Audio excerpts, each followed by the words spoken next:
And so I started diving into all the different diets, all the different ideologies out there. And so when we talk about, we're going to go into a lot of the stuff that's out there. There are, again, raw food diets. And there's all kinds of different ways that that gets wrapped around. There's vegan and vegetarian diets. And then there's paleo or Paleolithic and ancestral type of diets. Now, one of the things, without going into all the complexity of all that, and you kind of have to pick your own adventure. This is kind of a choose your own adventure thing here. You get to experiment. You get to kind of pick and choose and see what feels good and what makes sense to you. Because the way you feed yourself is an intimate thing. Like, I'm not going to tell you, you need to be anything or you need to do anything. I'm going to give you a buffet menu of options, and then you get to pick and choose what makes sense to you and then challenge it against your own life experience. One of the great things that comes out of those particular diets or those particular nutrition strategies is that they lead us back to nature. Anything that does not lead us back to nature is not real. Does that make sense? And that's the biggest insight that I got on this journey, because the more I got into living foods, the more I got into all this, it started leading me to realize that my city-like environment was actually destructive. Not just the city and the pollution and all that, but on my health.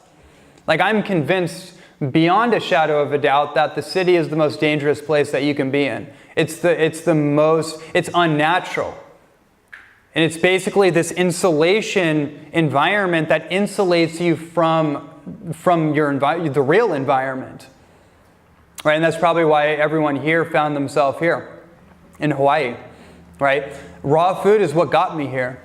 Because I wanted to understand, like, okay, if I'm going to the grocery store and I'm eating all this like hybridized, potentially genetically engineered bananas and apples and oranges and these fruits that are way bigger than their heirloom wild counterparts, and they've been hybridized over many, many years to have more sugar, less minerals, less nutrients, more sugar, and sprayed with whatever, then I want to know, where can I get some real food?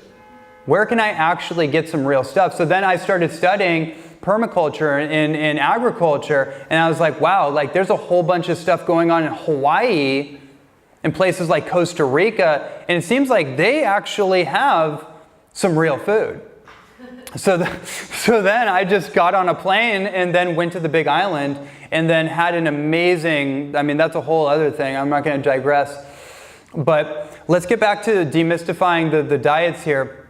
So one of the things about all these different dietary approaches is that, and the good thing about all these is that they lead us back to nature. They lead us out of the artificial environment and they lead us back to what's natural and what's real.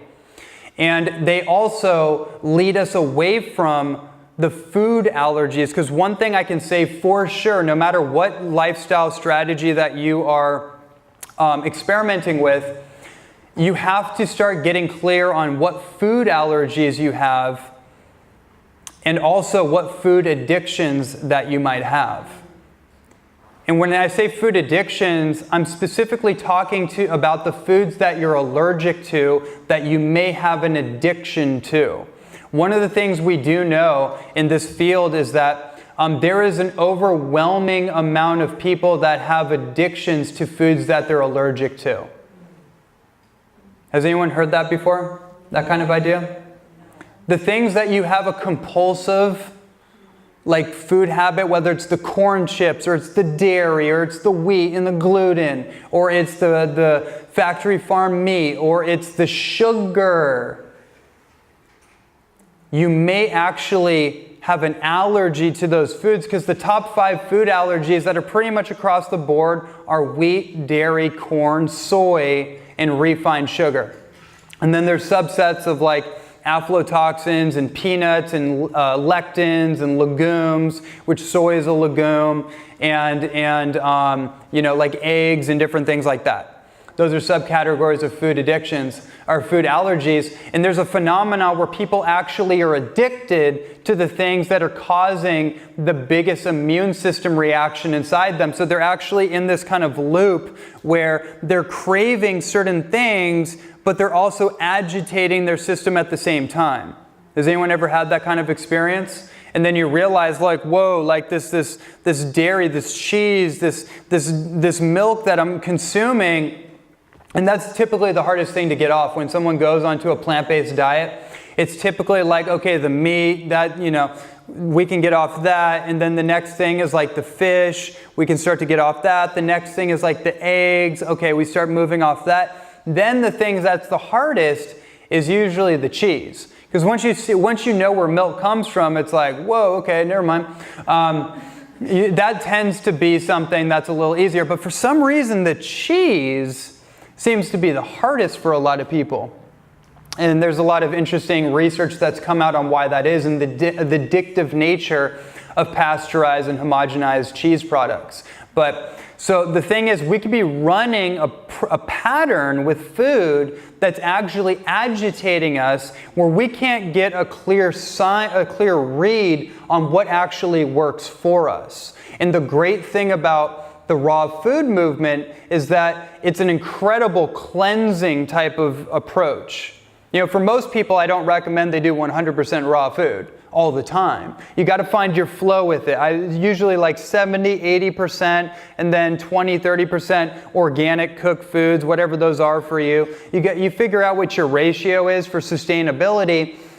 But when you're going through a reset and you're trying to get off all the other stuff and you want to actually get a read on what actually works for you, then getting on a high amount of living food is going to be really helpful. Green vegetable juicing, vegetables, green leafy salads every night.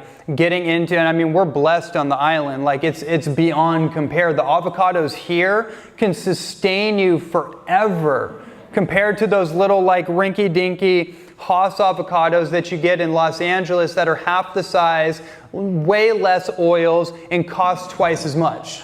I mean, we have so many avocados here that you can't even sell them all. Like people in avocado orchards are on the side of the road with a truck bed full of avocados, just like giving them away. It's unbelievable. The amount of abundance that's available to us pretty much wherever we go, if we can see it.